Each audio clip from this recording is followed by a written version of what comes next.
ਵਾਹਿਗੁਰੂ ਜੀ ਕਾ ਖਾਲਸਾ ਵਾਹਿਗੁਰੂ ਜੀ ਕੀ ਫਤਿਹ।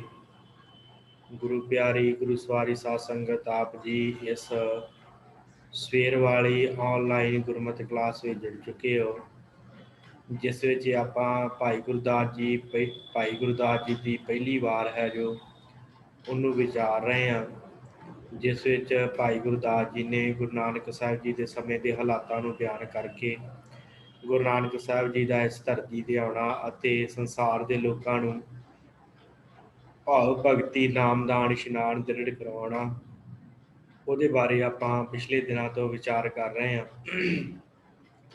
ਹੁਣ ਤੱਕ ਆਪਾਂ ਸਾਧ ਸੰਗਤ ਜੋ ਵਿਚਾਰ ਕੀਤੀ ਹੈ ਕਿ ਧੰਨ ਗੁਰੂ ਨਾਨਕ ਸਾਹਿਬ ਸੱਚੇ ਪਾਤਸ਼ਾਹ ਜੀ ਦਾ ਪ੍ਰਕਾਸ਼ ਹੋਇਆ ਹੈ।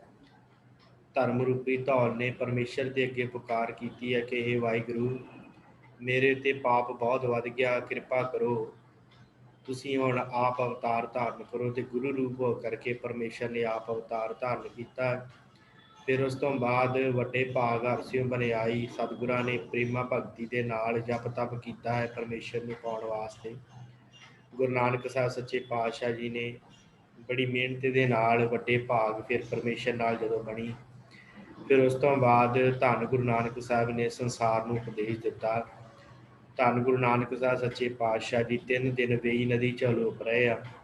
ਉਪਰੰਤ ਫਿਰ ਉੱਥੋਂ ਬਾਹਰ ਆਣ ਕੇ ਮਹਾਰਾਜ ਨੇ ਸਮੁੱਚੇ ਸੰਸਾਰ ਨੂੰ ਸਮਝਾਇਆ ਕਿ ਰਾਮ ਰਹੀਮ ਅਕਾਲ ਪੁਰਖ ਪਰਮੇਸ਼ਰ ਇੱਕ ਹੈ, ਨਾ ਕੋ ਹਿੰਦੂ ਨਾ ਮੁਸਲਮਾਨ ਦਾ ਉਪਦੇਸ਼ ਸਤਿਗੁਰਾਂ ਨੇ ਸਮੁੱਚੀ ਲੋਕਾਈ ਨੂੰ ਜਿਹੜਾ ਉਹ ਦਿੱਤਾ ਕਿ ਭਾਈ ਸੰਸਾਰ ਦੇ ਵਿੱਚ ਅਕਾਲ ਪੁਰਖ ਪਰਮੇਸ਼ਰ ਜਿਹੜਾ ਹੈ ਉਹ ਇੱਕ ਹੈ, ਤੇ ਉਸ ਇੱਕ ਦੀ ਆਰਾਧਨਾ ਕਰੋਗੇ ਤੇ ਤੁਹਾਨੂੰ ਸਾਰੇ ਫਲ ਪ੍ਰਾਪਤ ਹੋ ਜਾਣਗੇ। ਇਸ ਤਰ੍ਹਾਂ ਸਤਿਗੁਰਾਂ ਨੇ ਸਮੁੱਚੀ ਲੋਕਾਈ ਨੂੰ ਸਮਝਾਇਆ।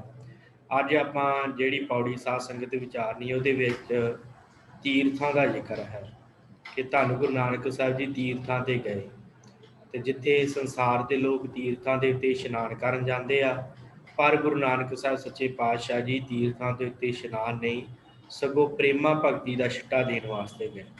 ਕਿਉਂਕਿ ਪ੍ਰੇਮ ਤੇ ਭਗਤੀ ਤੋਂ ਬਿਨਾਂ ਸਾਰੇ ਸੰਸਾਰ ਦੇ ਜਿਹੜੇ ਤੀਰਥ ਉਹ ਸੁੰਨੇ ਸਨ। ਕੀ ਹਾਲਾਤ ਸੀ, ਕੀ ਭਾਈ ਗੁਰਦਾਸ ਜੀ ਨੇ ਬਿਆਨ ਕੀਤਾ ਹੈ, ਉਹਦੇ ਬਾਰੇ ਆਪਾਂ ਅੱਜ ਦੀ ਜਿਹੜੀ ਪੌੜੀ ਹੈ ਉਹਦੇ ਵਿੱਚ ਜੋ ਜ਼ਿਕਰ ਕੀਤਾ ਹੈ ਉਹ ਆਪਾਂ ਵਿਚਾਰਨੀ ਹੈ। ਮੈਂ ਆਪ ਜੀ ਦੀ ਸਕਰੀਨ 'ਤੇ ਉਹ ਸ਼ੇਅਰ ਕਰ ਦੇਵਾਂ। ਹਾਂਜੀ ਵਾਹਿਗੁਰੂ, ਇਹ ਪੌੜੀ ਹੈ ਤੀਰਥਾਂ ਦੇ ਬਾਰੇ ਜੋ ਭਾਈ ਗੁਰਦਾਸ ਜੀ ਨੇ ਲਿਖੀ ਹੈ। ਸਾਧ ਸੰਗਤ 25ਵੀਂ ਪੌੜੀ ਹੈ ਇਸ ਪਹਿਲੀ ਵਾਰ ਦੀ। ਤੇ ਭਾਈ ਗੁਰਦਾਸ ਜੀ ਕਹਿੰਦੇ, ਬਾਬਾ ਆਇਆ ਤੀਰਥ ਹੈ, ਤੀਰਥ ਪੁਰਬ ਸਭੇ ਫਿਰ ਦੇਖੈ, ਪੂਰਬ ਧਰਮ ਬਹੁ ਕਰਮ ਕਰ, ਭਾਉ ਭਗਤ ਬਿਨ ਕਿਤੇ ਨਾ ਲਿਖੈ, ਭਾਉ ਨਾ ਬ੍ਰਹਮੈ ਲਿਖਿਆ, ਚਾਰ ਵੇਦ ਸਿਮਰਤ ਪੜ੍ਹ ਵੇਖੈ, ਢੂੰਡੀ ਸਗਲੀ ਪ੍ਰਿਥਵੀ, ਸਤਜੁਗ ਆਦ ਦੁਆਪਰ ਤ੍ਰੇਤੈ, ਕਲਯੁਗ ਧੰਦੂਕਾਰ ਹੈ, ਭਰਮ ਭੁਲਾਈ ਬਹੁ ਬਿਧ ਭੇਖੈ, ਭੇਖੀ ਪ੍ਰਭੂ ਨਾ ਪਾਈਐ, ਆਪ ਗਵਾਏ ਰੂਪ ਨਾ ਰੇਖੈ, ਗੁਰਮੁਖ ਵਰਨ ਅਵਰਨ ਹੋਏ, ਨਿਵ ਚਲਣਾ ਗੁਰਸਿੱਖ ਵਿਸੇਖੈ, ਤਾਂ ਕਛ ਘਾਲ ਪਵੈ ਦਰ ਲਿਖੈ। ਸੋ ਭਾਈ ਗੁਰਦਾਸ ਜੀ ਨੇ ਜਿਹੜੀ ਗੱਲ ਕੀਤੀ ਹੈ ਇਹਨਾਂ ਦੇ ਵਿੱਚ ਉਹ ਆਪਾਂ ਨਾਲ ਸਾਖੀਆਂ ਵੀ ਗੁਰੂ ਸਾਹਿਬ ਦੀਆਂ ਵਿਚਾਰਨੀਆਂ, ਤੇ ਨਾਲ ਸਾਧ ਸੰਗਤ ਆਪਾਂ ਇਹ ਜਿਹੜੀ ਵਾਰ ਦੀ ਪੌੜੀ ਹੈ ਉਹ ਵੀ ਵਿਚਾਰਨੀ ਹੈ। ਕਹਿੰਦੇ ਹੋਇਆ ਕੀ, ਭਾਈ ਗੁਰਦਾਸ ਜੀ ਕਹਿੰਦੇ ਆ, ਗੁਰੂ ਨਾਨਕ ਸਾਹਿਬ ਸੱਚੇ ਪਾਤਸ਼ਾਹ ਨੇ ਬੜੀ ਘਾਲ ਕਮਾਈ ਕੀਤੀ, ਪਰਮੇਸ਼ਰ ਦੇ ਨਾਲ ਉਹਨਾਂ ਦੀ ਬਣ ਆਈ, ਭਾਰੀ ਕਰੀ ਤਪੱਸਿਆ, ਵੱਡੇ ਭਾਗ ਹਰਸਿਓ ਬਣ ਆਈ, ਵੱਡੇ ਭਾਗਾਂ ਨਾਲ ਪਰਮੇਸ਼ਰ ਨਾਲ ਬਣ ਆਈ। ਫਿਰ ਕੀ ਹੋਇਆ ਕਿ ਸਤਿਗੁਰਾਂ ਨੇ ਨੌ ਨਿਤ ਨਾਮ ਗਰੀਬੀ ਪ੍ਰਾਪਤ ਕੀਤੀ, ਫਿਰ ਬਾਬੇ ਭੇਖ ਬਣਾਇਆ, ਉਦਾਸੀ ਦੀ ਰੀਤ ਚਲਾਈ। ਸਤਿਗੁਰਾਂ ਨੇ ਉਦਾਸੀ ਦੀ ਜਿਹੜੀ ਰੀਤ ਹੈ ਉਹ ਚਲਾਈ। ਉਦਾਸੀ ਦਾ ਜਿਹੜਾ ਸੀ ਉਹ ਸਾਰੇ ਜਗਤ ਦੇ ਵਿੱਚ ਢਾ ਦਿੱਤਾ, ਜੋ ਪਿਛਲੀ ਪੌੜੀ ਦੇ ਵਿੱਚ ਦੱਸਿਆ ਗਿਆ ਕਿ ਚੜ੍ਹਿਆ ਸੋਧਣ ਧਰਤ ਲੁਕਾਈ। ਫਿਰ ਗੁਰੂ ਨਾਨਕ ਸਾਹਿਬ ਜੀ ਨੇ ਉਦਾਸੀਆਂ ਸ਼ੁਰੂ ਕੀਤੀਆਂ, ਤੇ ਧਰਤੀ ਲੁਕਾਈ ਨੂੰ ਸੋਧਣ ਵਾਸਤੇ ਗੁਰੂ ਨਾਨਕ ਸਾਹਿਬ ਨੇ 4 ਉਦਾਸੀਆਂ ਕੀਤੀਆਂ। ਉਹਨਾਂ ਦੇ ਬਾਰੇ ਹੁਣ ਭਾਈ ਗੁਰਦਾਸ ਜੀ ਗੁਰੂ ਨਾਨਕ ਸਾਹਿਬ ਜੀ ਦੇ ਜੀਵਨ ਦੇ ਵਿੱਚ ਜਿਹੜੀਆਂ ਉਹਨਾਂ ਉਦਾਸੀਆਂ ਕੀਤੀਆਂ ਨਾ, ਭਾਈ ਗੁਰਦਾਸ ਨੇ ਸਾਖੀਆਂ ਤੇ ਨਹੀਂ ਲਿਖੀਆਂ, ਪਰ ਭਾਈ ਗੁਰਦਾਸ ਜੀ ਨੇ ਉਸ ਗੱਲ ਨੂੰ ਬੜੇ ਸੁੰਦਰ ਢੰਗ ਦੇ ਨਾਲ ਅੱਜ ਦੀ ਇਸ ਪੌੜੀ 'ਚ ਬਿਆਨ ਕੀਤਾ ਹੈ ਕਿ ਗੁਰੂ ਨਾਨਕ ਸਾਹਿਬ ਤੀਰਥਾਂ 'ਤੇ ਗਏ ਤੇ ਉਹਨਾਂ ਤੀਰਥਾਂ 'ਤੇ ਜਾ ਕੇ ਪ੍ਰੇਮਾ ਭਗਤੀ ਲੋਕਾਂ ਨੂੰ ਸਿਖਾਈ। ਭਾਈ ਗੁਰਦਾਸ ਜੀ ਕਹਿੰਦੇ ਕਿ ਜਦੋਂ ਬਾਬੇ ਭੇਖ ਬਣਾਇਆ ਉਦਾਸੀ ਦੀ ਰੀਤ ਚਲਾਈ। ਜਦੋਂ ਸਤਿਗੁਰੂ ਗੁਰੂ ਨਾਨਕ ਸਾਹਿਬ ਸੱਚੇ ਪਾਤਸ਼ਾਹ ਨੇ ਭੇਖ ਬਣਾਇਆ ਉਦਾਸੀਆਂ ਵਾਸਤੇ, ਤੇ ਗੁਰੂ ਨਾਨਕ ਸਾਹਿਬ ਸੱਚੇ ਪਾਤਸ਼ਾਹ ਉਦਾਸੀਆਂ ਵਾਸਤੇ ਚੱਲ ਪਏ।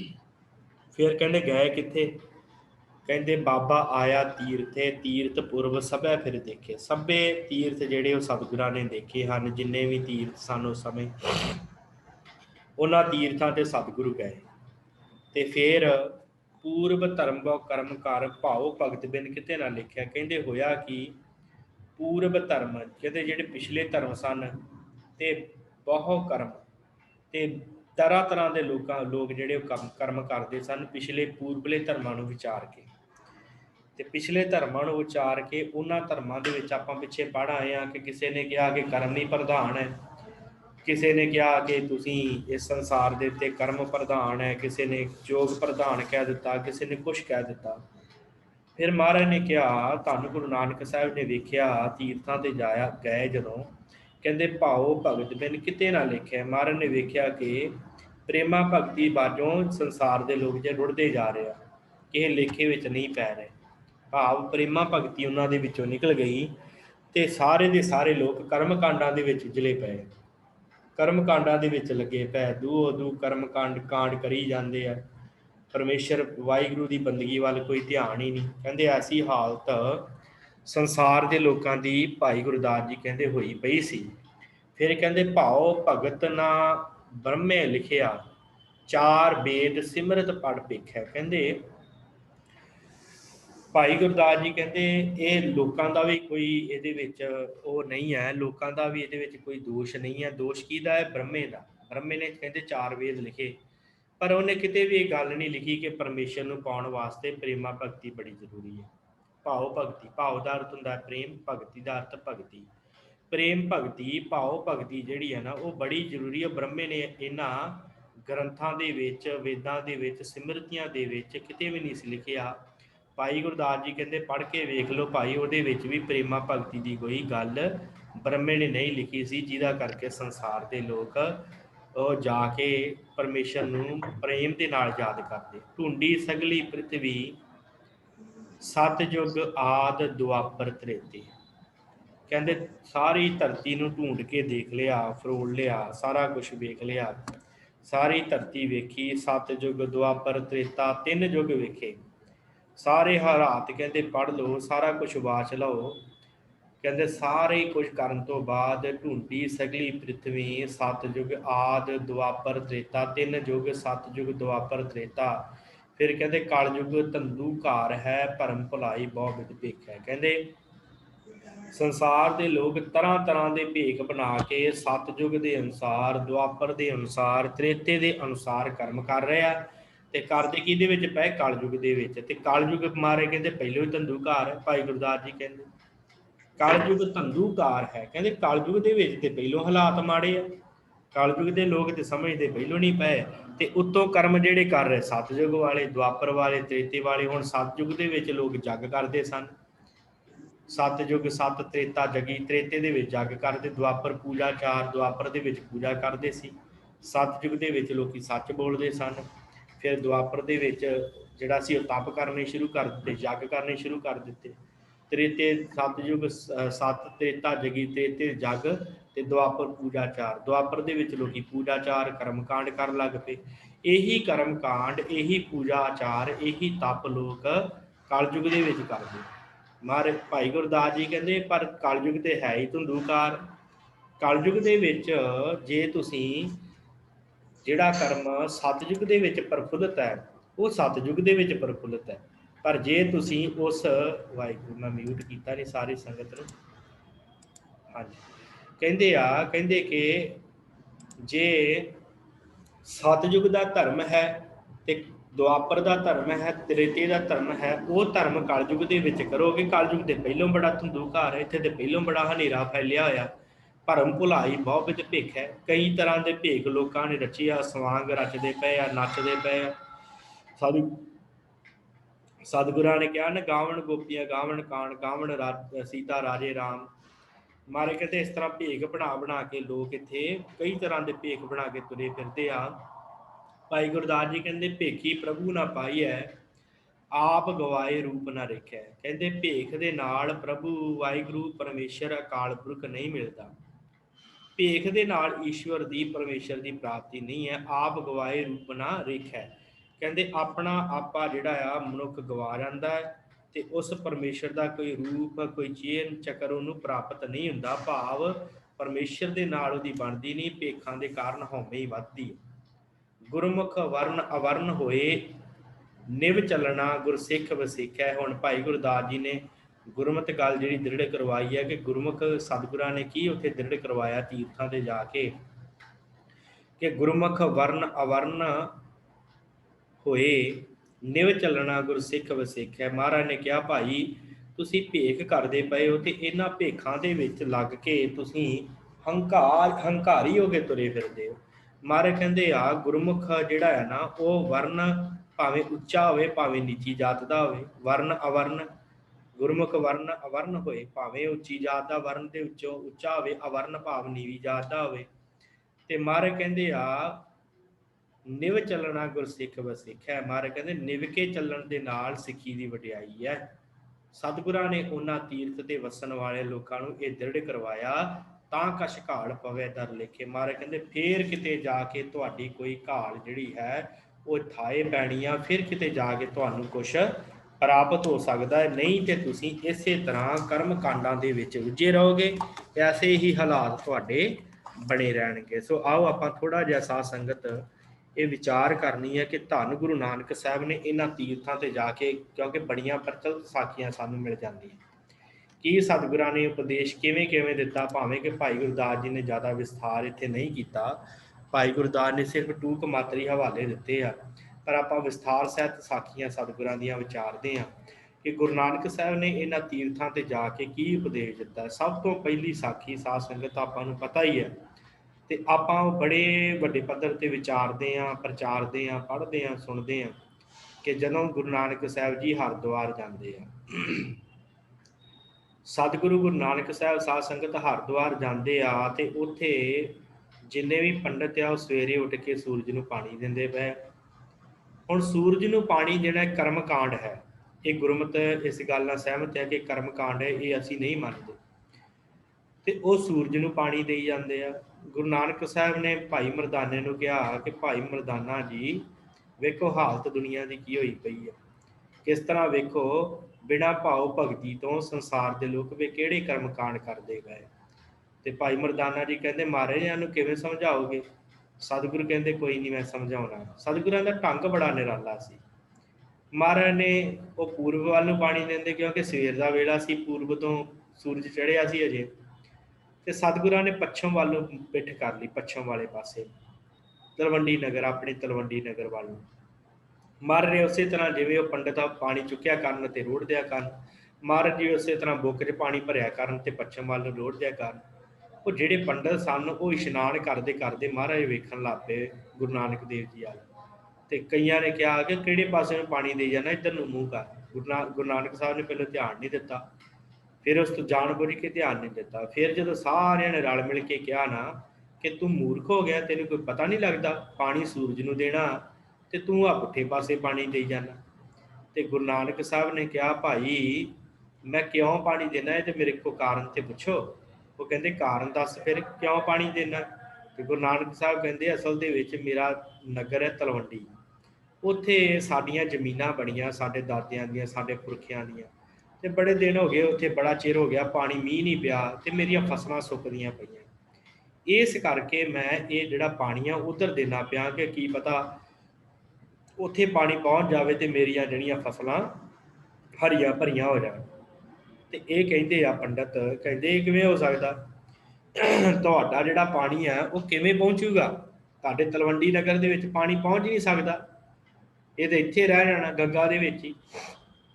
ਤੇ ਉਸ ਸਮੇਂ ਫਿਰ ਸਤਿਗੁਰੂ ਗੁਰੂ ਨਾਨਕ ਸਾਹਿਬ ਨੇ ਉਪਦੇਸ਼ ਦਿੱਤਾ ਪ੍ਰੇਮਾ ਭਗਤੀ ਦਾ ਕਿ ਭਾਈ ਠੀਕ ਆ, ਇਹ ਗੱਲ ਮੈਂ ਤੁਹਾਡੀ ਮੰਨਦਾ ਕਿ ਮੇਰਾ ਇਹ ਜਿਹੜਾ ਪਾਣੀ ਆ ਇਹ ਉੱਥੇ ਤੱਕ ਨਹੀਂ ਪਹੁੰਚੇਗਾ, ਪਰ ਤੁਸੀਂ ਦੱਸੋ ਕਿ ਜੇ ਮੇਰਾ ਪਾਣੀ ਇੰਨੇ ਕਿਲੋਮੀਟਰ ਨਹੀਂ ਜਾ ਸਕਦਾ ਤੇ ਤੁਹਾਡਾ ਪਾਣੀ ਇੰਨੀ ਦੂਰ, ਇੰਨੀ ਹਜ਼ਾਰਾਂ ਕਿਲੋਮੀਟਰ ਜਿਹੜਾ ਸੂਰਜ ਹੈ ਕਈ ਪ੍ਰਕਾਸ਼ ਕਿਲੋਮੀਟਰ ਦੂਰ, ਉੱਥੋਂ ਤੱਕ ਤੁਹਾਡਾ ਪਾਣੀ ਕਿਵੇਂ ਜਾਏਗਾ। ਹੈਰਾਨ ਹੋ ਗਏ ਪੰਡਤ ਸਾਰੇ। फिर सतगुਰਾਂ ने अपना जिहड़ा प्रेमा भगती का उपदेश ਸੀ ਇਹਨਾਂ ਪੰਡਤਾਂ ਨੂੰ ਦਿੱਤਾ कि पंडितों असल ਦੇ ਵਿੱਚ परमेश्वर ਨੂੰ ਜੇ ਪ੍ਰਾਪਤ ਕਰਨਾ ਹੈ ਤੇ ਉਹਦੇ ਵਾਸਤੇ ਪ੍ਰੇਮਾ ਭਗਤੀ ਨਾਮ ਬੰਦਗੀ ਬੜੀ ਜ਼ਰੂਰੀ ਹੈ। ਫਿਰ ਉਸ ਤੋਂ ਬਾਅਦ ਸਾਧ ਸੰਗਤ ਧੰਨ ਗੁਰੂ ਨਾਨਕ ਸਾਹਿਬ ਸੱਚੇ ਪਾਤਸ਼ਾਹ ਜੀ ਕੁਰੂਕਸ਼ੇਤਰ ਜਾਂਦੇ ਹਨ। ਹੋਰ ਵੀ ਕਈ ਤੀਰਥਾਂ ਤੇ ਗਏ ਮੈਂ, ਕਿਉਂਕਿ ਸਾਖੀਆਂ ਬਹੁਤ ਹਨ ਸਤਿਗੁਰਾਂ ਦੀਆਂ, ਆਪਾਂ ਸਿਰਫ ਉਹੀ ਵਿਚਾਰਨੀਆਂ ਜਿਹੜੀਆਂ ਸਾਖੀਆਂ ਆਮ ਪ੍ਰਚਲਿਤ ਹਨ ਤੇ ਜਿਨ੍ਹਾਂ ਦੇ ਵਿੱਚ ਸਾਨੂੰ ਕੋਈ ਸਿੱਖਿਆ ਮਿਲਦੀ ਹੈ, ਜਿਨ੍ਹਾਂ ਵਿੱਚੋਂ ਪ੍ਰੇਮਾ ਭਗਤੀ ਦ੍ਰਿੜ ਹੁੰਦੀ ਹੈ। ਕੁਰੂਕਸ਼ੇਤਰ ਦੀ ਧਰਤੀ ਤੇ ਗੁਰੂ ਨਾਨਕ ਸਾਹਿਬ ਜਾਂਦੇ ਆ।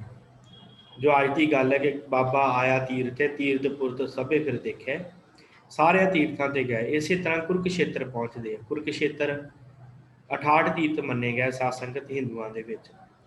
ਕੁਰੂਕਸ਼ੇਤਰ ਦੀ ਧਰਤੀ ਤੇ ਜਾਂਦੇ ਗੁਰੂ ਨਾਨਕ ਸਾਹਿਬ ਸੱਚੇ ਪਾਤਸ਼ਾਹ, ਤੇ ਇੱਥੇ ਇੱਕ ਰਾਜਾ ਆਇਆ ਹੁੰਦਾ ਹੈ।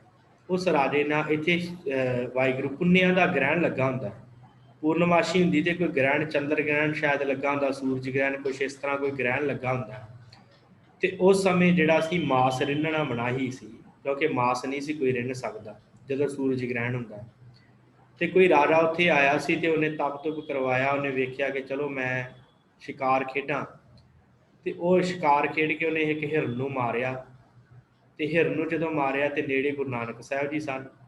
ਉਹਨੇ ਆ ਕੇ ਸਤਿਗੁਰਾਂ ਦੇ ਚਰਨਾਂ ਤੇ ਨਮਸਕਾਰ ਕੀਤੀ ਆ। ਮਹਾਰਾਜ ਨੇ ਕਿਹਾ, ਉਹ ਕਹਿੰਦਾ ਜੀ ਮੇਰਾ ਰਾਜ ਖੁੱਸ ਗਿਆ, ਅਰਦਾਸ ਕਰੋ। ਮਹਾਰਾਜ ਕਹਿੰਦੇ ਠੀਕ ਹੈ। ਸਤਿਗੁਰਾਂ ਨੇ ਅਰਦਾਸ ਕੀਤੀ ਆ। ਇਹਨੇ ਕੀ ਕੀਤਾ, ਜਿਹੜਾ ਮਾਸ ਸੀ ਉਹ ਰਿੰਨਣਾ ਧਰ ਦਿੱਤਾ ਤੇ ਗੁਰੂ ਨਾਨਕ ਸਾਹਿਬ ਵੀ ਉੱਥੇ ਹੀ ਬਹਿ ਗਏ। ਹੁਣ ਸਤਿਗੁਰਾਂ ਨੇ ਕਲਾ ਵਰਤਾਉਣੀ ਸੀ ਗੁਰੂ ਨਾਨਕ ਸਾਹਿਬ ਸੱਚੇ ਪਾਤਸ਼ਾਹ ਨੇ। ਉੱਥੋਂ ਦਾ ਕੁਰੂਕਸ਼ੇਤਰ ਦਾ ਇੱਕ ਰਹਿਣ ਵਾਲਾ ਸੀ ਨਾਨੂ ਪੰਡਤ, ਇਹਦਾ ਨਾਮ ਸੀ ਨਾਨੂ। ਤੇ ਭਵਿੱਖਬਾਣੀਆਂ ਸਾਧ ਸੰਗਤ ਹੋ ਜਾਂਦੀਆਂ ਹੁੰਦੀਆਂ, ਜਿਹੜੇ ਹੁੰਦੇ ਆ ਨਾ ਜਿਨ੍ਹਾਂ ਨੂੰ ਕੋਈ ਸੋਝੀ ਹੁੰਦੀ ਹੈ ਪਰਮੇਸ਼ਰ ਦੀ, ਅਕਾਲ ਪੁਰਖ ਦੀ, ਉਹਨਾਂ ਨੂੰ ਭਵਿੱਖਬਾਣੀਆਂ ਹੋ ਜਾਂਦੀਆਂ। ਤੇ ਕਿਸੇ ਨੇ ਭਵਿੱਖਬਾਣੀ ਕਰਕੇ ਆਪਣੇ ਗ੍ਰੰਥਾਂ 'ਚ ਗੱਲ ਲਿਖੀ ਸੀ ਕਿ ਆਉਣ ਵਾਲੇ ਸਮੇਂ 'ਚ ਇੱਕ ਨਾਨਕ ਨਾਮ ਦਾ ਮਨੁੱਖ ਹੋਏਗਾ, ਜਿਹੜਾ ਗੁਰੂ ਰੂਪ ਹੋ ਕਰਕੇ, ਪਰਮੇਸ਼ਰ ਰੂਪ ਹੋ ਕਰਕੇ ਪ੍ਰਗਟ ਹੋਵੇਗਾ, ਜਿਹੜਾ ਸਾਰੇ ਸੰਸਾਰ ਨੂੰ ਉਤਾਰੇਗਾ, ਪਾਰ ਉਤਾਰੇਗਾ। ਜਿਹੜਾ ਨਾਨੂ ਪੰਡਤ ਸੀ, ਇਹਨੇ ਕਿਤੇ ਗੱਲ ਉਹ ਪੜ੍ਹੀ ਸੀ ਵੇਦਾਂ ਦੇ ਵਿੱਚੋਂ, ਸ਼ਾਸਤਰਾਂ ਦੇ ਵਿੱਚ ਉਹ ਗੱਲ ਪੜ੍ਹੀ ਕਿ ਇੱਕ ਨਾਨਕ ਨਾਮ ਦਾ ਹੋਏਗਾ ਮਨੁੱਖ। ਇਹਨੇ ਵੇਖਿਆ ਕਲਯੁਗ ਦਾ ਸਮਾਂ ਤੇ ਮੈਨੂੰ ਕੋਈ ਨਾਨਕ ਲੱਭਦਾ ਨਹੀਂ। ਇਹ ਨਾਨੂ ਦੇ ਨਾਮ ਤੋਂ ਇਹਨੇ ਆਪਣਾ ਨਾਮ ਨਾਨਕ ਰੱਖ ਲਿਆ। ਨਾਨੂ ਪੰਡਤ ਨੇ ਇਹਨੇ ਆਪਣਾ ਨਾਮ ਨਾਨਕ ਰੱਖ ਲਿਆ, ਨਾਨੂ ਨੇ। ਤੇ ਜਦੋਂ ਇਹਨੂੰ ਪਤਾ ਲੱਗਾ ਕਿ ਫਲਾਣੇ ਜਗ੍ਹਾ ਦੇ ਉੱਤੇ ਇਸ ਕੁਰੂਕਸ਼ੇਤਰ ਦੀ ਧਰਤੀ ਤੇ ਜਿਹੜਾ ਆ ਉਹ ਕਿਸੇ ਨੇ ਮਾਸ ਰਿੰਨਿਆ, ਇਹ ਚਲਾ ਗਿਆ ਨਾਲ, ਪੰਡਤ ਲੈ ਗਿਆ ਸਾਰੇ ਦੇ ਸਾਰੇ, ਸਾਰੇ ਦੇ ਸਾਰੇ ਪੰਡਤ ਲੈ ਗਿਆ। ਇਹਨੇ ਜਾ ਕੇ ਤੇ ਬਖੈੜਾ ਕਰੋ ਖੜਾ ਸ਼ੁਰੂ ਕਰ ਦਿੱਤਾ। ਤੁਹਾਨੂੰ ਪਤਾ ਨਹੀਂ ਲੱਗਦਾ ਅੱਜ ਸੂਰਜ ਗ੍ਰਹਿਣ ਹੈ, ਤੁਸੀਂ ਇੱਥੇ ਮਾਸ ਨਹੀਂ ਰਿੰਨ ਸਕਦੇ। ਬੜੀਆਂ ਗੱਲਾਂ ਕੀਤੀਆਂ। ਗੁਰੂ ਨਾਨਕ ਸਾਹਿਬ ਲਾਗੇ ਬੈਠੇ ਸੀ। ਇਹਨੇ ਉਹਨਾਂ ਨੂੰ ਕਹਿੰਦਿਆਂ ਗੁਰੂ ਨਾਨਕ ਸਾਹਿਬ ਨੂੰ ਕਹਿ ਦਿੱਤਾ, ਕਹਿੰਦਾ ਕਿ ਤੁਸੀਂ ਤੇ ਸਾਧੂ ਪੁਰਖ ਹੋ ਤੇ ਤੁਹਾਨੂੰ ਵੀ ਨਹੀਂ ਪਤਾ ਲੱਗਾ ਕਿ ਇੱਥੇ ਮਾਸ ਰਿੰਨਣਾ ਮਨਾਹੀ ਹੈ। ਮਾਰੇ ਕਹਿੰਦੇ ਮੈਂ ਕੀ ਜਾਣਾ ਕਿ ਸੂਰਜ ਗ੍ਰਹਿਣ ਕੀ ਹੁੰਦਾ ਹੈ ਤੇ ਕੀ ਇਹ ਸਾਰਾ ਕੁਛ ਹੈ। ਉਹ ਕਹਿੰਦਾ ਹੈ ਕਿ ਨਾਨੂ ਪੰਡਤ ਕਹਿੰਦਾ ਤੁਹਾਨੂੰ ਨਹੀਂ ਪਤਾ, ਤੁਸੀਂ ਵੇਦਾਂ ਦੀ ਕੋਈ ਰੀਤੀ ਪੜ੍ਹੀ ਕਿ ਨਹੀਂ ਪੜ੍ਹੀ? ਤੁਹਾਨੂੰ ਨਹੀਂ ਪਤਾ ਜਦੋਂ ਸੂਰਜ ਗ੍ਰਹਿਣ ਲੱਗਾ ਹੋਵੇ ਉਦੋਂ ਮਾਸ ਨਹੀਂ ਰਿੰਨਿਆ ਜਾਂਦਾ, ਤੇ ਤੁਸੀਂ ਇੱਥੇ ਮਾਸ ਰਿੰਨਾਈ ਜਾਂਦੇ ਹੋ, ਨਾਲ ਆਪ ਲਾ ਕੇ ਬੈਠੇ ਹੋ। ਕੋਈ ਅਕਲ ਕਰੋ।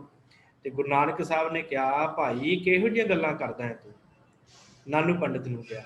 ਮਹਾਰਾਜ ਨੇ ਕਿਹਾ, ਮਾਸ ਸਾਗ ਇਹ ਬਰਾਬਰ ਹੀ ਹੈ। ਸਤਿਗੁਰਾਂ ਦਾ ਸਲੋਕ ਹੈ ਨਾ, ਮਾਸ ਮਾਸ ਕਰ ਮੂਰਖ ਝਗੜੇ, ਗਿਆਨ ਧਿਆਨ ਨਹੀਂ ਜਾਣੇ। ਸਤਿਗੁਰਾਂ ਨੇ ਕਿਹਾ, ਤੂੰ ਦੱਸ ਤੂੰ ਮਾਸ ਕਿਉਂ ਨਹੀਂ ਖਾਂਦਾ?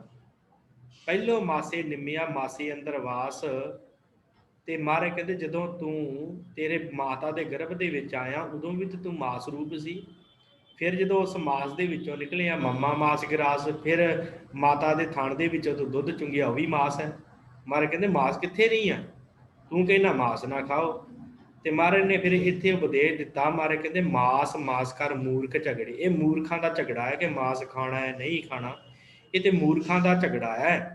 ਇਸ ਕਰਕੇ ਮਾਸ ਦੇ ਨਾਲ ਕੋਈ ਫਰਕ ਨਹੀਂ ਪੈਂਦਾ। ਜੇ ਰਾਜੇ ਨੇ ਬਣਾ ਲਿਆ ਕੋਈ ਸ਼ਿਕਾਰ ਕਰਕੇ, ਤੇ ਜੇ ਖਾਂਦਾ ਪਿਆ ਤੇ ਖਾ ਲੈਣ ਦਿਓ, ਤੁਹਾਨੂੰ ਕੀ ਲੋੜ ਹੈ? ਤੁਸੀਂ ਆਪਣਾ ਧਰਮ ਕਰਮ ਕਰੋ, ਤੁਹਾਨੂੰ ਕੀ ਲੋੜ ਹੈ ਇਹਦੇ ਵੱਲ ਆਉਣ ਦੀ? ਇਹ ਫਿਰ ਨਾਨੂ ਪੰਡਤ ਨੂੰ ਜਦੋਂ ਸਤਿਗੁਰਾਂ ਨੇ ਸੋਝੀ ਦਿੱਤੀ, ਇਹ ਜਿਹੜਾ ਸ਼ਬਦ ਹੈ ਨਾ ਪੂਰੇ ਦਾ ਪੂਰਾ, ਇਹ ਜਿਹੜਾ ਸਲੋਕ ਹੈ, ਇਸ ਨਾਨੂ ਪੰਡਤ ਨੂੰ ਜਿਹੜਾ ਸੀ ਸੰਬੋਧਨ ਕਰਕੇ ਗੁਰੂ ਨਾਨਕ ਸਾਹਿਬ ਜੀ ਨੇ ਸੁਣਾਇਆ ਸੀ। ਫਿਰ ਸਤਿਗੁਰਾਂ ਨੇ ਵੀ ਕਿਹਾ ਸੀ ਕਿ ਜਦੋਂ ਵਿਆਹ ਹੋਇਆ ਘਰ ਲੈ ਆਇਆ ਮਾਸ, ਵਿਆਹ ਤੋਂ ਬਾਅਦ ਫਿਰ ਤੂੰ ਘਰ ਮਾਸ ਲੈ ਕੇ ਆ ਗਿਆ। ਇਸ ਤਰ੍ਹਾਂ ਸਤਿਗੁਰੂ ਨੇ ਬਹੁਤ ਸੁੰਦਰ ਉਪਦੇਸ਼ ਇਹਨੂੰ ਦਿੱਤਾ ਫਿਰ ਨਾਨੂ ਪੰਡਤ ਜਿਹੜਾ ਆਪਣੇ ਆਪ ਨੂੰ ਕਹਿੰਦਾ ਸੀ ਕਿ ਮੈਂ ਨਾਨਕ ਆ, ਇਹ ਫਿਰ ਧੰਨ ਗੁਰੂ ਨਾਨਕ ਸਾਹਿਬ ਦੇ ਚਰਨਾਂ ਤੇ ਡਿੱਗਿਆ। ਮਹਾਰਾਜ ਨੇ ਕਿਹਾ ਤੁਸੀਂ ਮਾਸ ਦੀ ਗੱਲ ਕਰਦੇ ਹੋ, ਤੇ ਤੁਸੀਂ ਗੱਲ ਕਰੋ ਪਰਮੇਸ਼ਰ ਦੇ ਨਾਮ ਦੀ, ਬੰਦਗੀ ਦੀ, ਅਕਾਲ ਪੁਰਖ ਦੇ ਨਾਮ ਦੀ। ਇਹ ਗੱਲ ਕਿਉਂ ਨਹੀਂ ਕਰਦੇ, ਤੁਸੀਂ ਮਾਸ ਦਾ ਝਗੜਾ ਪਾ ਕੇ ਬਹਿ ਗਏ। ਇਸ ਤਰ੍ਹਾਂ ਫਿਰ ਸਤਿਗੁਰਾਂ ਨੇ ਇਸ ਨਾਨੂ ਪੰਡਤ ਨੂੰ ਇੱਥੇ ਉਪਦੇਸ਼ ਦਿੱਤਾ। ਫਿਰ ਸਾਧ ਸੰਗਤ ਗੁਰੂ ਨਾਨਕ ਸਾਹਿਬ ਇੱਕ ਵਾਰੀ ਨਾ ਕਾਂਸ਼ੀ ਦੀ ਧਰਤੀ ਤੇ ਗਏ। ਇੱਥੇ ਵੀ ਸਤਿਗੁਰਾਂ ਨੇ ਪ੍ਰੇਮਾ ਭਗਤੀ ਦਾ ਉਪਦੇਸ਼ ਦਿੱਤਾ। ਮੈਂ ਗੱਲ ਕਰ ਰਿਹਾ ਤੀਰਥਾਂ ਤੇ ਸਤਿਗੁਰਾਂ ਦੇ ਜਾਣ ਦੀ, ਕਿਉਂਕਿ ਅੱਜ ਦੀ ਪੌੜੀ ਇਹੋ ਆ ਕਿ ਸਤਿਗੁਰੂ ਤੀਰਥਾਂ ਤੇ ਗਏ, ਉੱਤੇ ਜਾ ਕੇ ਉਪਦੇਸ਼ ਦਿੱਤੇ ਆ।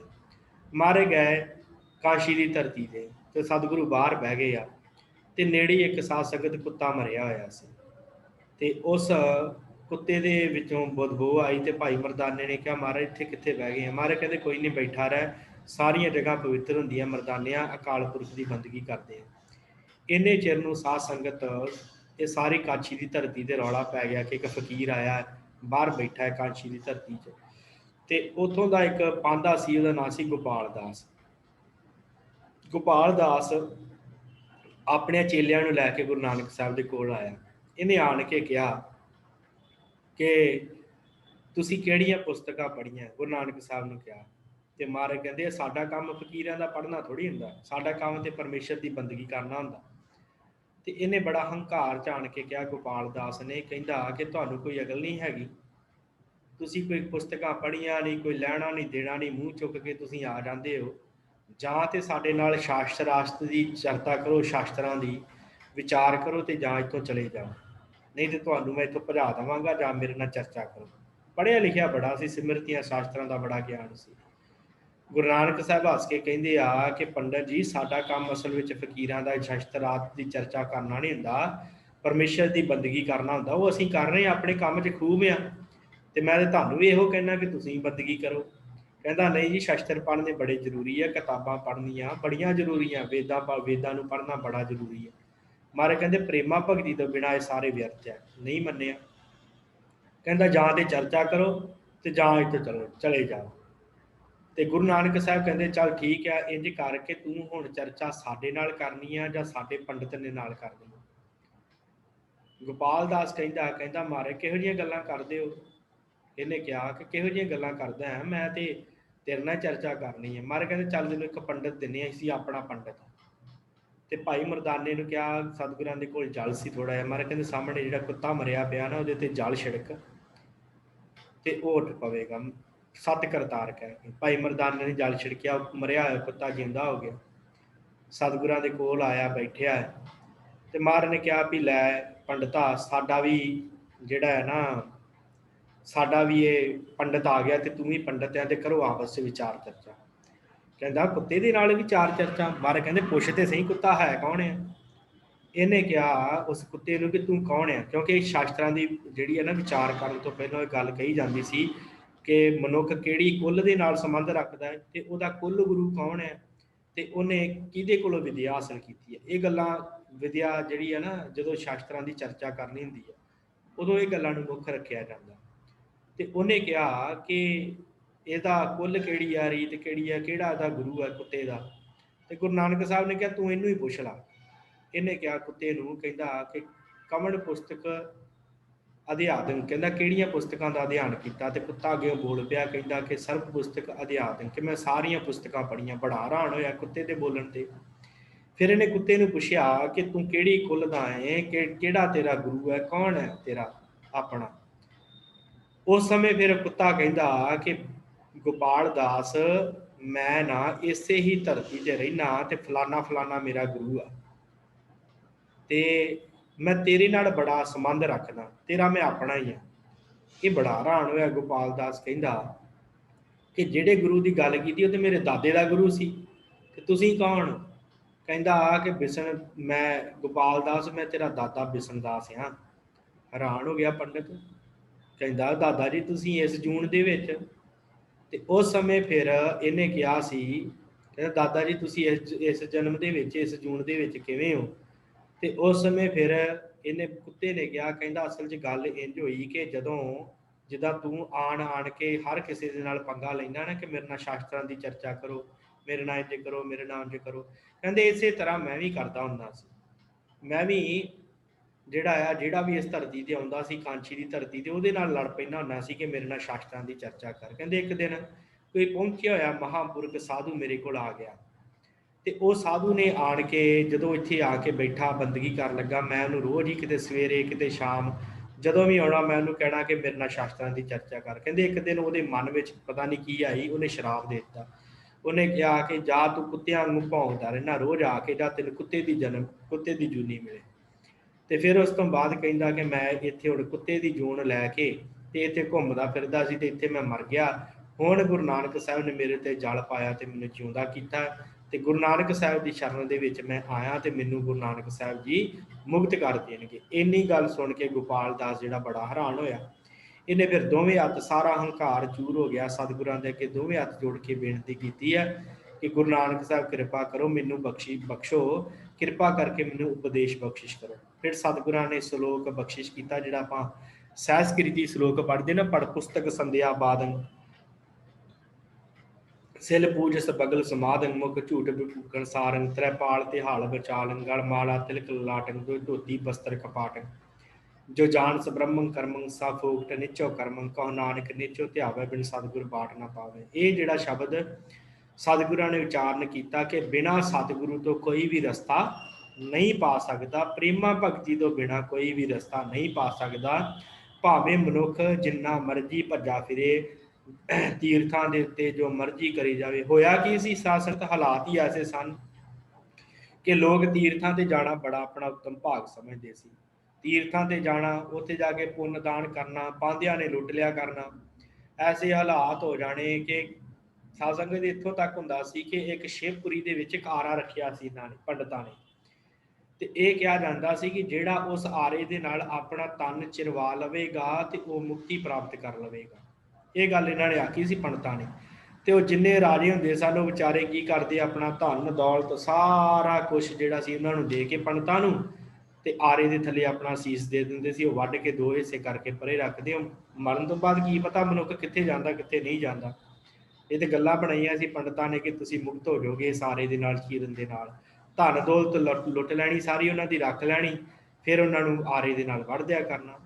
ਐਸੇ ਹਾਲਾਤ ਉਸ ਸਮੇਂ ਸੰਸਾਰ ਦੇ ਹੋਏ। ਫਿਰ ਗੁਰੂ ਨਾਨਕ ਸਾਹਿਬ ਜੀ ਨੇ ਇਹਨਾਂ ਵੱਖ-ਵੱਖ ਤੀਰਥਾਂ ਤੇ ਜਾ ਕੇ ਇਹਨਾਂ ਨੂੰ ਉਪਦੇਸ਼ ਦਿੱਤਾ ਕਿ ਭਾਈ, ਪ੍ਰੇਮਾ ਭਗਤੀ ਤੋਂ ਬਿਨਾਂ, ਪਰਮੇਸ਼ਰ ਵਾਹਿਗੁਰੂ ਦੀ ਨਾਮ ਤੋਂ ਬਿਨਾਂ ਕਿਤੇ ਵੀ ਤੁਹਾਡੀ ਦਾਲ ਨਹੀਂ ਗਲਣੀ। ਜੇ ਪਰਮੇਸ਼ਰ ਨੂੰ ਪਾਉਣਾ ਹੈ, ਭੇਖਾਂ ਨੂੰ ਉਤਾਰ ਕੇ ਪਰਮੇਸ਼ਰ ਨੂੰ ਸਿਮਰੋ, ਅਕਾਲ ਪੁਰਖ ਨੂੰ ਸਿਮਰੋ, ਤੇ ਤੁਹਾਡਾ ਭਲਾ ਹੋਵੇਗਾ। ਇਸੇ ਤਰ੍ਹਾਂ ਸਤਿਗੁਰਾਂ ਨੇ ਉਹ ਦੱਖਣੀ ਓਂਕਾਰ ਨਾਮ ਦੀ ਬਾਣੀ ਜਿਹੜੀ ਸੀ, ਉਹ ਵੀ ਸਤਿਗੁਰਾਂ ਨੇ ਜਦੋਂ ਦੱਖਣ ਦੇ ਵਿੱਚ ਗਏ ਆ, ਉੱਥੋਂ ਦੇ ਤੀਰਥਾਂ ਤੇ ਸਤਿਗੁਰਾਂ ਨੇ ਉਚਾਰੀ, ਜਿੱਥੇ ਮਹਾਰਾਜ ਨੇ ਕਿਹਾ ਓਂਕਾਰ ਪਰਮੇਸ਼ਰ ਵਾਹਿਗੁਰੂ ਇੱਕ। ਓਂਕਾਰ ਦਾ ਮੰਦਰ ਹੈ ਇੱਕ। ਮਹਾਰਾਜ ਨੇ ਕਿਹਾ ਉੱਥੇ ਕਿ ਮਹਾਰਾਜ ਕਹਿੰਦੇ ਇੱਕ ਓਂਕਾਰ ਪਰਮੇਸ਼ਰ ਅਕਾਲ ਪੁਰਖ ਹੈ, ਉਹਦੇ ਚਰਨਾਂ ਤੇ ਝੁਕੋ, ਤੁਹਾਨੂੰ ਗਿਆਨ ਪ੍ਰਾਪਤ ਹੋ। ਫਿਰ ਆਪਾਂ ਜਗਨਨਾਥਪੁਰੀ ਦੀ ਸਾਖੀ ਤੇ ਜਾਣਦੇ ਹਾਂ ਸਾਧ ਸੰਗਤ, ਜਿੱਥੇ ਗੁਰੂ ਨਾਨਕ ਸਾਹਿਬ ਸੱਚੇ ਪਾਤਸ਼ਾਹ ਨੇ ਸ਼ਬਦ ਉਚਾਰਿਆ ਸੀ, ਗਗਨ ਮੈਂ ਥਾਲ ਰਵ ਚੰਦ ਦੀਪਕ ਮਨੇ, ਤਾਰਕਾ ਮੰਡਲ ਜਣਕ ਮੋਤੀ, ਧੂਪ ਮਲਿਆਲੋ ਪਵਨ ਚਵਰੋ ਕਰੇ, ਸਗਲ ਬਨ ਰਾਏ ਫੁਲੰਤ ਜੋਤੀ। ਜਦੋਂ ਸਤਿਗੁਰਾਂ ਨੇ ਆਰਤੀ ਨਹੀਂ ਸੀ ਕੀਤੀ ਤੇ ਪੰਡਤਾਂ ਨੇ ਕਿਹਾ ਕਿ ਤੁਸੀਂ ਤੇ ਕਹਿੰਦੇ ਹੋ ਅਸੀਂ ਸਾਰਿਆਂ ਦੇ ਸਾਂਝੇ, ਤੇ ਸਾਡੇ ਨਾਲ ਆਰਤੀ ਕਿਉਂ ਨਹੀਂ ਕੀਤੀ। ਮਹਾਰਾਜ ਕਹਿੰਦੇ ਕਿ ਆਰਤੀ ਤੇ ਭਾਈ ਇਹ ਤੇ ਪਰਮੇਸ਼ਰ ਦੀ ਆਰਤੀ ਮੈਂ ਕਿਹੜੀ ਕਰਾਂ, ਆਰਤੀ ਤੇ ਉਹਦੀ ਸਦਾ ਹੋ ਰਹੀ ਹੈ। ਫਿਰ ਸਤਿਗੁਰਾਂ ਨੇ ਸਾਰਿਆਂ ਨੇ ਉਪਦੇਸ਼ ਦਿੱਤਾ ਕਿ ਪਰਮੇਸ਼ਰ ਦੀ ਕਿਵੇਂ ਆਰਤੀ ਹੋ ਰਹੀ। ਸੋ ਕਹਿਣ ਤੋਂ ਭਾਵ ਕਿ ਗੁਰੂ ਨਾਨਕ ਸਾਹਿਬ ਸੱਚੇ ਪਾਤਸ਼ਾਹ ਜੀ ਨੇ ਵੱਖ-ਵੱਖ ਤੀਰਥਾਂ ਤੇ ਜਾ ਕੇ, ਸਾਰੀ ਜਗ੍ਹਾ ਤੇ ਜਾ ਕੇ ਲੋਕਾਂ ਨੂੰ ਇਹ ਸਮਝਾਇਆ ਕਿ ਭਾਈ, ਪਰਮੇਸ਼ਰ ਦੀ ਪ੍ਰੇਮਾ ਭਗਤੀ ਤੋਂ ਬਿਨਾਂ ਤੁਹਾਡਾ ਕਿਤੇ ਵੀ ਕੋਈ ਲੇਖਾ ਨਹੀਂ ਹੋਣਾ। ਮੈਂ ਇੱਕ ਵਾਰੀ ਫਿਰ ਆਪ ਜੀ ਨਾਲ ਅਰਥ ਕਰ ਦੇਵਾਂ। ਕਹਿੰਦੇ ਆ ਬਾਬਾ ਆਇਆ ਤੀਰਥੇ, ਭਾਈ ਗੁਰਦਾਸ ਜੀ ਕਹਿੰਦੇ ਤੀਰਥਾਂ ਤੇ ਗੁਰੂ ਨਾਨਕ ਸਾਹਿਬ ਜੀ ਆਏ। ਫਿਰ ਉਸ ਤੋਂ ਬਾਅਦ ਤੀਰਥਾਂ ਤੇ ਜਦੋਂ ਗੁਰੂ ਨਾਨਕ ਸਾਹਿਬ ਸੱਚੇ ਪਾਤਸ਼ਾਹ ਜੀ ਆਏ, ਪੂਰਬ ਸਭੇ ਤੀਰਥ ਪੁਰਬ ਸਭੇ ਫਿਰ ਦੇਖੇ, ਸਾਰਿਆਂ ਤੀਰਥਾਂ ਨੂੰ ਮਹਾਰਾਜ ਨੇ ਦੇਖਿਆ ਹੈ। ਪੂਰਬ ਧਰਮ ਕਰਮ ਕਰ ਭਾਉ ਭਗਤ ਬਿਨ ਕਿਤੇ ਨਾ ਲੇਖੇ। ਪ੍ਰੇਮਾ ਭਗਤੀ ਤੋਂ ਬਿਨਾਂ ਪਰਮੇਸ਼ਰ ਵਾਹਿਗੁਰੂ ਦੀ ਦਿਓ ਕਿਸੇ ਵੀ ਕੁਛ ਵੀ ਲੇਖੇ ਨਹੀਂ ਪੈਣਾ। ਇਹ ਗੁਰੂ ਨਾਨਕ ਸਾਹਿਬ ਜੀ ਨੇ ਉਪਦੇਸ਼ ਸਾਰਿਆਂ ਲੋਕਾਂ ਨੂੰ ਦ੍ਰਿੜ ਕਰਵਾਇਆ। ਭਾਉ ਨਾ ਬ੍ਰਹਮੇ ਲਿਖਿਆ, ਚਾਰ ਵੇਦ ਸਿਮਰਤ ਪੜ੍ਹ ਦੇਖਿਆ। ਕਹਿੰਦੇ ਭਾਵੇਂ ਸਿਮਰਤੀਆਂ ਪੜ੍ਹ ਲਓ, ਭਾਵੇਂ ਚਾਰ ਵੇਦ ਪੜ੍ਹ ਲਓ, ਪਰ ਉਹਨਾਂ ਦੇ ਵਿੱਚ ਵੀ ਪ੍ਰੇਮਾ ਭਗਤੀ ਦੀ ਗੱਲ ਕਿਤੇ ਨਹੀਂ ਲਿਖੀ। ਪ੍ਰੇਮ ਦੇ ਨਾਲ ਪਰਮੇਸ਼ਰ ਦੀ ਭਗਤੀ ਦੀ ਗੱਲ ਕਿਤੇ ਨਹੀਂ ਲਿਖੀ। ਢੂੰਡੀ ਸਗਲੀ ਪ੍ਰਿਥਵੀ ਸਤਜੁਗ ਆਦ ਦੁਆਪਰ ਤ੍ਰੇਤੇ ਕਲਯੁਗ ਤੰਦੂ ਘਰ ਹੈ ਭਰਮ ਭੁਲਾਈ ਬਹੁ ਵਿਦ ਭੇਖੈ। ਕਈ ਤਰ੍ਹਾਂ ਦੇ ਭੇਖ ਬਣਾ ਕੇ ਲੋਕ ਸਤਜੁਗਾਂ ਦੇ ਕਰਮ, ਦੁਆਪਰ ਦੇ ਕਰਮ, ਤ੍ਰੇਤੇ ਦੇ ਕਰਮ ਕਰਦੇ ਸਨ ਜਾਂ ਕਲਯੁਗ ਦੇ ਵਿੱਚ ਇੰਨਾ ਤੰਦੂ ਘਰ ਹੈ ਕਿ ਇੱਥੇ ਲੋਕ ਜਿੰਨਾ ਮਰਜ਼ੀ ਜਪ ਤਪ ਕਰ ਲੈਣ, ਪਰ ਜੇ ਪ੍ਰੇਮਾ ਭਗਤੀ ਨਹੀਂ ਹੈ ਤੇ ਫਿਰ ਉਹਨਾਂ ਦਾ ਕੁਛ ਵੀ ਨਹੀਂ ਬਣਨਾ। ਤਰ੍ਹਾਂ ਤਰ੍ਹਾਂ ਦੇ ਭੇਖ ਕਰਕੇ ਲੋਕ ਸੰਸਾਰ ਨੂੰ ਲੁੱਟ ਰਹੇ ਸਨ। ਐਸੀ ਹਾਲਤ ਜਿਹੜੀ ਸੀ ਉਸ ਸਮੇਂ ਦੀ ਭਾਈ ਗੁਰਦਾਸ ਜੀ ਕਹਿੰਦੇ ਸੰਸਾਰ ਦੀ ਹੋ ਗਈ। ਭੇਖੀ ਪ੍ਰਭੂ ਨਾ ਪਾਈ ਹੈ। ਭੇਖਾਂ ਦੇ ਨਾਲ ਪਰਮੇਸ਼ਰ ਵਾਹਿਗੁਰੂ ਨੂੰ ਨਹੀਂ ਪਾਇਆ ਜਾਂਦਾ। ਆਪ ਗਵਾਏ ਰੂਪ ਨਾ ਰੇਖੇ, ਆਪਣਾ ਆਪ ਗਵਾ ਜਾਂਦਾ ਮਨੁੱਖ ਦਾ, ਸੰਸਾਰ ਛੱਡ ਕੇ ਚਲਾ ਜਾਂਦਾ, ਪਰ ਪਰਮੇਸ਼ਰ ਦਾ ਨਾ ਕੋਈ ਰੂਪ ਨਾ ਕੋਈ ਲੱਖਣ ਉਹਨੂੰ ਪਤਾ ਲੱਗਦਾ। ਐਸੀ ਹਾਲਤ ਹੋ ਗਈ। ਇਸੇ ਕਰਕੇ ਗੁਰੂ ਸਾਹਿਬ ਨੇ ਕਿਹਾ ਨਾ ਗੁਰਸਿੱਖੀ ਜਿਹੜੀ ਆ ਉਹ ਨਿਰਾਲੀ ਹੈ, ਇਸ ਕਰਕੇ ਕਿਉਂਕਿ ਗੁਰੂ ਸਾਹਿਬ ਨੇ ਇੱਥੇ ਸਾਰਾ ਕੁਝ ਗੁਰੂ ਨਹੀਂ ਦੱਸ ਦਿੱਤਾ, ਕਿਉਂਕਿ ਗੁਰ ਸਮਾਨ ਤੀਰਥ ਨਹੀਂ ਕੋਈ, ਗੁਰੂ ਹੀ ਤੀਰਥ ਆ। ਗੁਰ ਸਰਵਰ ਗੁਰ ਸਾਗਰ ਰਤਨੀ ਭਰਪੂਰੇ, ਅੰਮ੍ਰਿਤ ਸੰਤ ਚੁਗੈ ਨਹੀਂ ਦੂਰੇ। ਸਤਿਗੁਰਾਂ ਨੇ ਕਿਹਾ ਤੀਰਥ ਸਾਰਾ ਕੁਝ ਸਤਿਗੁਰੂ ਹੈ, ਸੱਚਾ ਸਤਿਗੁਰੂ ਤੀਰਥ ਹੈ। ਇਸੇ ਕਰਕੇ ਮਹਾਰਾਜ ਨੇ ਕਿਹਾ ਇੱਥੇ ਆਓ, ਸੰਗਤ ਕਰੋ, ਬਾਣੀ ਪੜ੍ਹੋ, ਭਜਨ ਕਰੋ, ਤੁਹਾਡੀ ਪ੍ਰੇਮਾ ਭਗਤੀ ਦੇ ਨਾਲ ਹੀ ਕੁਛ ਪ੍ਰਾਪਤੀ ਹੈ। ਫਿਰ ਮਹਾਰਾਜ ਨੇ ਕਿਹਾ ਗੁਰਮੁਖ ਵਰਨ ਅਵਰਨ ਹੋਏ ਨਿਵ ਚੱਲਣਾ ਗੁਰਸਿੱਖ ਵਸਿੱਖਿਆ। ਮਹਾਰਾਜ ਨੇ ਉਹਨਾਂ ਤੀਰਥਾਂ ਤੇ ਜਾ ਕੇ ਸੰਸਾਰ ਦੇ ਲੋਕਾਂ ਨੂੰ ਸਵਾਲ ਸਿਖਾਇਆ, ਭਾਈ ਨਿਵ ਕੇ ਚੱਲੋ, ਗੁਰਸਿੱਖ ਬਣੋ, ਗੁਰੂ ਵੱਲ ਨੂੰ ਮੂੰਹ ਕਰੋ। ਤੇ ਗੁਰਮੁਖ ਵਰਨ ਅਵਰਨ, ਗੁਰਮੁਖ ਜਿਹੜੇ ਹੁੰਦੇ ਆ ਉਹ ਉੱਚੀ ਤੇ ਨੀਵੀਂ ਜਾਤੀ ਦੇ ਉੱਪਰ ਉੱਠ ਜਾਂਦੇ ਆ, ਤਾਂ ਕਿਛ ਭਾਲ ਪਵੇ ਦਰ ਲੇਖੇ। ਉਹਨਾਂ ਦੀ ਘਾਲ ਜਿਹੜੀ ਆ ਪਰਮੇਸ਼ਰ ਦੇ ਦਰ ਤੇ ਕਬੂਲ ਹੁੰਦੀ ਹੈ। ਜਿਹੜੇ ਪ੍ਰੇਮਾ ਭਗਤੀ ਨਾਲ ਗਾਉਂਦੇ ਆ, ਪ੍ਰੇਮਾ ਭਗਤੀ ਦੇ ਨਾਲ ਬਾਣੀ ਪੜ੍ਹਦੇ, ਬੰਦਗੀ ਕਰਦੇ, ਸਿਮਰਨ ਕਰਦੇ ਆ। ਪਰ ਜਿਹੜੇ ਲੋਕ ਸੰਸਾਰ ਦੇ ਵਿੱਚ ਇਹਨਾਂ ਤੀਰਥਾਂ ਤੇ ਕਰਮ ਕਾਂਡਾਂ ਵਿੱਚ ਲੱਗੇ ਰਹਿੰਦੇ ਆ, ਉਹਨਾਂ ਦੀ ਕਿਤੇ ਵੀ ਘਾਲ ਥਾਈ ਨਹੀਂ ਪੈਂਦੀ। ਉਹ ਇਸੇ ਤਰ੍ਹਾਂ ਸੰਸਾਰ ਤੇ ਆਉਂਦੇ ਤੇ ਚਲੇ ਜਾਂਦੇ ਆ। ਪਰ ਜਿਹੜੇ ਕਿਛ ਘਾਲ ਪਵੇ ਦਰ ਲੇਖੇ, ਜਿਹੜੇ ਨਿਵ ਕੇ ਚੱਲਦੇ ਆ, ਬੰਦਗੀ ਕਰਦੇ ਆ, ਪਰਮੇਸ਼ਰ ਨੂੰ ਸਿਮਰਦੇ ਆ, ਉਹਨਾਂ ਦੀ ਘਾਲ ਥਾਏ ਪੈਂਦੀ ਆ, ਉਹਨਾਂ ਦਾ ਜੀਵਨ ਸਵਰਦਾ ਹੈ। ਸੋ ਸਤਿਗੁਰਾਂ ਨੇ ਸਾਧ ਸੰਗਤ ਇੱਥੇ ਬਖਸ਼ਿਸ਼ ਕੀਤੀ ਹੈ ਇਸ ਪੌੜੀ ਦੇ ਅੰਦਰ ਕਿ ਜਿਨ੍ਹਾਂ ਨੇ ਪ੍ਰੇਮਾ ਭਗਤੀ ਕੀਤੀ ਹੈ ਉਹਨਾਂ ਨੂੰ ਪਰਮੇਸ਼ਰ ਮਿਲਦਾ ਹੈ। ਤੇ ਉਹਨਾਂ ਨੂੰ ਪਰਮੇਸ਼ਰ ਦੀ ਇਹ ਗੱਤ ਦੱਸਣ ਵਾਸਤੇ ਸਤਿਗੁਰਾਂ ਨੇ ਤੀਰਥਾਂ ਦਾ ਭ੍ਰਮਣ ਕੀਤਾ। ਤੇ ਇਸ ਤਰ੍ਹਾਂ ਸਾਧ ਸੰਗਤ ਇਸ ਪੌੜੀ ਦੇ ਅੰਦਰ ਭਾਈ ਗੁਰਦਾਸ ਜੀ ਨੇ ਦੱਸਣਾ ਕੀਤਾ ਹੈ। ਕੱਲ੍ਹ ਨੂੰ ਹੋਰ ਹਾਲਾਤ ਭਾਈ ਗੁਰਦਾਸ ਜੀ ਕਿਵੇਂ ਦੱਸਣਗੇ, ਉਵੇਂ ਉਵੇਂ ਆਪਾਂ ਸਤਿਗੁਰਾਂ ਦੀਆਂ ਸਾਖੀਆਂ ਜਿਹੜੀਆਂ ਵਿਚਾਰਾਂਗੇ। ਗੁਰੂ ਨਾਨਕ ਸਾਹਿਬ ਜੀ ਦੇ ਗੁਣਗਾਨ ਆਪਾਂ 30 ਤਰੀਕ ਤੱਕ ਗੁਰੂ ਸਾਹਿਬ ਦਾ ਗੁਰਪੁਰਬ ਹੈ, ਉਦੋਂ ਤੱਕ ਆਪਾਂ ਗੁਣਗਾਨ ਗਾਉਣੇ ਆ। ਇਸੇ ਤਰ੍ਹਾਂ ਆਪ ਸਭ ਸੰਗਤ ਨੇ ਜੁੜ ਕੇ ਲਾਹਾ ਪ੍ਰਾਪਤ ਕਰਨਾ। ਸਵੇਰ ਵਾਲੀ 9 ਵਜੇ ਵਾਲੀ ਕਥਾ ਗੁਰੂ ਤੇਗ ਬਹਾਦਰ ਜੀ ਦੇ 400 ਸਾਲੇ ਨੂੰ ਸਮਰਪਿਤ ਚੱਲ ਰਹੀ ਹੈ। ਇਸੇ ਤਰ੍ਹਾਂ ਸ਼ਾਮ ਨੂੰ 7 ਵਜੇ ਇਤਿਹਾਸ ਦੀ ਕਥਾ ਗੁਰਦੁਆਰਾ ਨਾਨਕਵਾੜੀ ਵਿਖੇ ਚੱਲ ਰਹੀ ਹੈ, ਗੁਰੂ ਨਾਨਕ ਸਾਹਿਬ ਜੀ ਦੇ ਜੀਵਨ ਇਤਿਹਾਸ ਦੀ, ਗੁਰਪ੍ਰਤਾਪ ਸੂਰਜ ਗ੍ਰੰਥ ਦੀ। ਫਿਰ ਉਸ ਤੋਂ ਬਾਅਦ ਸ਼ਾਮ ਦੀ ਕਲਾਸ ਦੇ ਵਿੱਚ ਆਪਾਂ ਲੜੀਵਾਰ ਸੰਥਿਆ ਆਰੰਭ ਕਰ ਚੁੱਕੇ ਹਾਂ, ਸ੍ਰੀ ਰਾਗ ਚੱਲ ਰਿਹਾ ਹੈ। ਤੇ ਇਸ ਵੇਲੇ ਵਾਲੀ ਕਲਾਸ ਦੇ ਵਿੱਚ ਆਪਾਂ ਪਹਿਲੀ ਵਾਰ ਭਾਈ ਗੁਰਦਾਸ ਜੀ ਦੀ ਵਿਚਾਰ ਰਹੇ ਹਾਂ। ਸੋ ਆਪ ਸਭ ਸੰਗਤ ਜਿਹੜੀ ਆ ਉਹ ਜੁੜ ਕੇ ਲਾਹਾ ਜ਼ਰੂਰ ਪ੍ਰਾਪਤ ਕਰੋ। ਸੋ ਇੰਨੀਆਂ ਕੁ ਬੇਨਤੀਆਂ ਪ੍ਰਵਾਨ ਕਰਨੀਆਂ। ਹੋਈਆਂ ਬੇਅੰਤ ਭੁੱਲਾਂ ਚੁੱਕਾਂ ਦੀ ਖਿਮਾ, ਸੰਗਤ ਸਤਿਗੁਰੂ ਬਖਸ਼ਣਾ ਹਾਰ ਹੈ ਬਖਸ਼ ਲੈਣਾ। ਬੁਲਾਓ ਫਤਿਹ ਜੀ। ਵਾਹਿਗੁਰੂ ਜੀ ਕਾ ਖਾਲਸਾ, ਵਾਹਿਗੁਰੂ ਜੀ ਕੀ ਫਤਿਹ।